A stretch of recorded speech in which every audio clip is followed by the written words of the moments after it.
প্রিয় দর্শক, দেশ এবং প্রবাসে এই মুহূর্তে যে যেখান থেকে আমাদের ইউটিউব চ্যানেলটি দেখছেন সবাইকে প্রীতি এবং শুভেচ্ছা জানিয়ে শুরু করছি আজকের প্রতিবেদন। তো দর্শক, আপনারা দেখতে পাচ্ছেন যে আমার সামনে একজন বোন বসে আছে। আজকে আমরা হচ্ছে বোনটির জীবনের গল্প শুনবো। আসসালামু আলাইকুম। কি নাম ভাই? সুমাইয়া। তো সুমাইয়া আপু, আজকে আমরা আসছি জীবনের গল্পটা শুনবো, বলবেন? একটু বলেন আপনার জীবনে কি কি ঘটছে, আর কি মানে কি অবস্থায় আছেন, আর এই ভিডিওর সামনে কেন আসলেন? বাবা নাই ভাইয়া। বাবা নাই? না। কি হয়েছে বাবার? নাই, বাবাও নাই।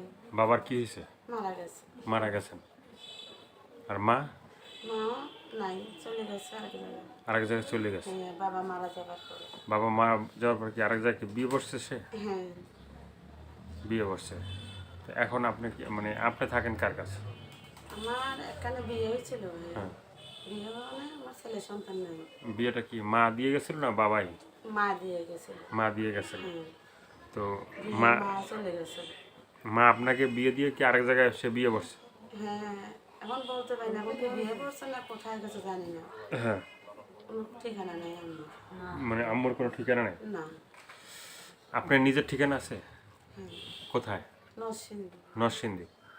তো আপনি নরসিংদীর মেয়ে, নামটা হচ্ছে সুমাইয়া। তো সুমাইয়া আপু, কি এর আগে ভিডিও করা হয়েছিল? না ভাইয়া। এই প্রথম আসলেন? হ্যাঁ। তো মানে আপনার সংসারে যে সংসারটা ছিল কতদিনের ছিল? স্বামীর সংসার?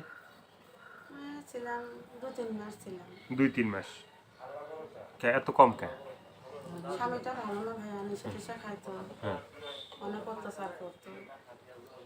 হ্যাঁ। কোনো কাজ বাজ করতো না। হুম। জ্বালা যন্ত্রণা দিত। তোর বাবা মা ছিল, ভাই বোন অনেক কষ্ট দিত। হ্যাঁ। পরে এরা মারপিট করানোর পর আমি চলে আসছি।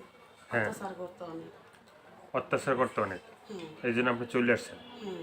তো এখন যে আপনি চলে আসলেন, হ্যাঁ, এখন আপনার দিনকাল কেমন? মানে এই যে স্বামীর সংসার 3 মাস করার পরে আপনি একা আছেন, সেটা কি সংসার কাটে? মানে দিন কাটে আপনার? কেউ তো নাই আপনার জীবনে। কাটে না তো ভাইয়া, তারপরেও কষ্ট করে থাকি, মানুষের বাসায় বাসায় কাজ করি। হুম।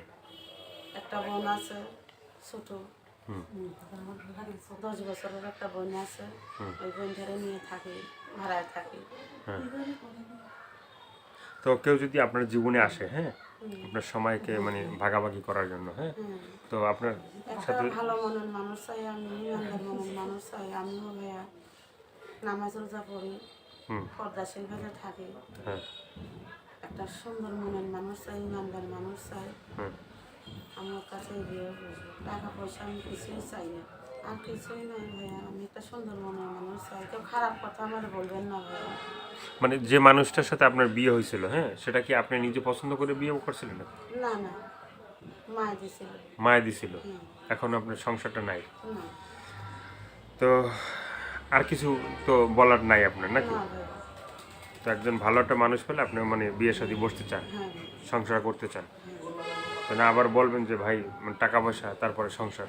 না ভাইয়া, টাকা পয়সা আমি চাবো না, একটা ইমানদার মনের মানুষ চাই। হাতে থেকে ডাল ভাত আমার খাওয়াইতে পারে, মানুষের বাসায় কাজ বাজ করতে দিতে না চায়, আমি পর্দাশীল ভাবে থাকতে চাই, এরকম একটা মানুষ চাই। এরকম একটা মানুষ। দর্শকে আপুর কথাগুলো শুনলেন, ভালো লাগলে অবশ্যই তার পাশে থাকবেন। সাহায্য সহায়তা, প্রেম, ভালোবাসা, বিয়ে শাদী যে যেটা করবে সেটা আপনাদের একান্তই ব্যক্তিগত ব্যাপার। ভালো থাকেন, সুস্থ থাকেন, প্রতিদিন একটি হলো ভালো কাজ করেন, সেটা হয়তো আপনার জন্য না হয় দেশের জন্য।